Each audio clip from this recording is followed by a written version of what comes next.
Bienvenido, Guillermo. Hola. ¿Cómo te va? Te habla Luciano de Carras, de Psicología al Día. ¿Cómo estás? ¿Qué tal? Muy bien, Luciano, ¿y vos? Me alegro mucho, Guillermo, y gracias por estar en nuestro programa. Y la idea que de hoy nos atañe es poder hablar sobre la psicología cognitiva, Guillermo, y sobre la sociedad y la crisis en la cual estamos viviendo en nuestra cultura. Así que, Guillermo, contanos tu especialidad, a qué te desarrollás y qué es la psicología cognitiva. Bien, perfecto. Bueno, un gusto estar con vos acá. Te cuento, yo soy psicólogo clínico, me desarrollo en el área cognitivo-conductual, me especialicé en lo que es ansiedad y depresión en ese espectro, con todos los cuadros que conforman este diagrama. Desde la psicología cognitiva nos ocupamos de los problemas que atañen a los pacientes, siempre dando respuestas a partir de tratamientos que han sido comprobados científicamente en rigurosos estudios, y de no ser así no los aplicamos. Siempre tratamos de aplicar los tratamientos que tengan la mayor cantidad de evidencia al respecto para, poder dar respuesta a la consulta de nuestros pacientes. Muy bien, Guillermo. Bueno, interesante lo que nos estás contando. Y, Guillermo, ¿qué estás viendo en el consultorio en relación a las problemáticas actuales o los síntomas que los pacientes están trayendo actualmente? Mira, la mayoría de las consultas se realizan por cuestiones ansiosas, no solo en mi consultorio, sino también a nivel general. Sí, los pacientes llegan mayoritariamente con cuadros ansiosos, los que son ataques de pánico, conocidos comúnmente, sí, que se suelen dar en entornos donde la persona está pasando por una situación de alto estrés, a la vez que está interpretando ese estrés y esa sintomatología que siente de forma ansiosa como peligrosa para él mismo, por lo cual empieza a sentirse, imagínate, ¿no? Si yo siento que el peligro es el síntoma de ansiedad que estoy sintiendo a partir de la situación que estoy viviendo, lo voy a vivir con intenso malestar. Ese malestar me va a llevar a empezar a evitar una serie de situaciones, como salir a la calle, ir a trabajar, estar con mi pareja, y empezar a hacer lo que generalmente hacía en mi vida, ¿no? Esto hace que los pacientes acudan muy rápidamente al consultorio. La realidad es que, de hecho, en este tipo de trastornos vemos a los pacientes incluso con un episodio de situación panicosa ya consultan, y por el otro lado vemos gente con depresión que ya consulta en un estado un poquito más avanzado. Si bien en el consultorio particular los casos suelen no ser tan graves como lo que se ve en una guardia, sí vemos casos de depresión, que también la prevalencia es altísima a nivel mundial, y no somos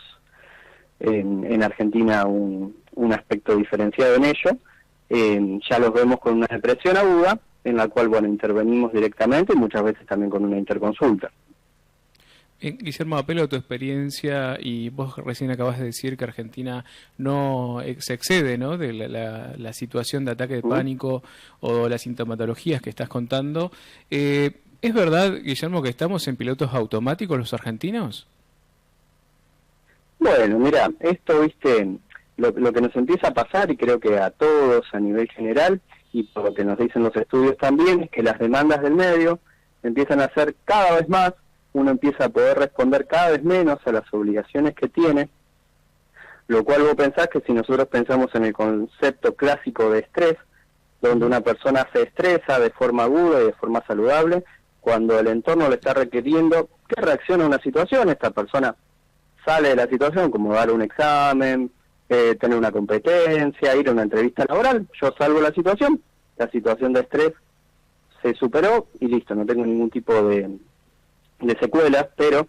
donde la situación de estrés se perpetúa en el tiempo y las personas no pueden dar respuesta a esa, como por ejemplo estar en una situación laboral donde sos hostigado, de que te vengan facturas que no podés pagar y que sabés que el mes próximo esas facturas van a aumentar, de estar en situaciones donde no podés seguir con tu carrera, donde la demanda crece y crece cada vez más, y yo no puedo dar respuesta a eso, eso me va a generar un cuadro de distrés, lo que llamamos el estrés malo, en el cual sí, voy a empezar a tener una serie de consecuencias que van a impactar directamente sobre mi salud, tanto en la salud física, con cuadros que empezamos a ver como cuadros de insomnio, agotamiento, irritabilidad, malestar, que se empiezan a comorbilizar, ¿sí? Empiezan a ser compatibles con cuadros de ansiedad, de depresión, sí que los pacientes empiezan a arrastrar y a lo largo del tiempo se desarrolla un cuadro, bueno, muchísimo más complejo, porque a lo que era un cuadro social, digamos, que estamos todo el tiempo influidos por el contexto, se le empiezan a sumar una serie de cuestiones patológicas que hacen que la persona tenga cada vez menos recursos para afrontar un entorno que empieza a ser cada vez más demandante y amenazante. Claro. Guillermo, en relación a, digamos, a la psicología cognitiva, ¿cómo actuamos o cómo actúas con estos pacientes con el fin, obviamente, de llegar a un mejor estado de salud frente a lo que nos estás contando, estos factores de diestrés, ¿no? Bien, lo primero que hacemos siempre desde la psicología cognitiva es hacer un diagnóstico. Nosotros nos tomamos unas 4 o 5, a veces 6 sesiones para hacer un diagnóstico muy preciso, algo que se llama análisis funcional de la conducta, que es ver en qué situaciones esta persona se siente estresado, depresivo o ansioso, ¿sí? Y a partir de eso intervenimos directamente. ¿Qué es lo que hacemos? Primero hacemos este diagnóstico, luego, después de tener el diagnóstico, vemos en qué situaciones el sujeto puede intervenir directamente con las herramientas que tiene, en qué situaciones necesita de herramientas nuevas, y las vamos construyendo en la fase de tratamiento, y en qué situaciones también, y acá por ahí es el componente que el contexto tiene y un gran grado de participación, que es en qué situaciones hay que aceptar que la situación tal vez no sea modificable en el corto plazo, o no sea modificable de la manera que yo quería, porque